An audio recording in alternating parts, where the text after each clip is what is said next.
السلام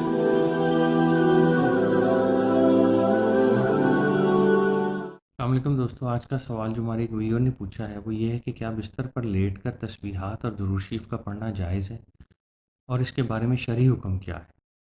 دوستو، یہ ایک ایسی عادت عمل ہے جو تقریباً ہر بندہ کرتا ہے۔ رات کو سونے سے پہلے بچوں کو بھی دعا پڑھائی جاتی ہے اور خود بھی تسبیحات اور ذکر کیا جاتا ہے۔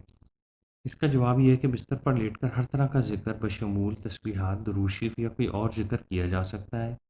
شرعی طور پر اس میں کوئی ممانعت نہیں، بلکہ بعض علماء کرام نے ایسا کرنے کو بہت اچھا عمل قرار دیا ہے۔ اگر کسی کی عادت بنی ہوئی ہے تو جب تک اس کو نیند نہیں آتی وہ یہ عمل جاری رکھ سکتا ہے، اور یہ نہایت خوش قسمتی کی علامت ہے۔ نیند کو ویسے بھی موت کی چھوٹی بہن کہا گیا ہے، تو کتنی خوش قسمتی ہے کہ ہم نیند کی آغوش میں اللہ کا نام لیتے ہوئے جائیں۔ امید ہے آپ کو شافعی جواب میسر آ گیا ہوگا۔ اگلی ویڈیو میں پھر ملاقات ہوگی۔ خدا حافظ۔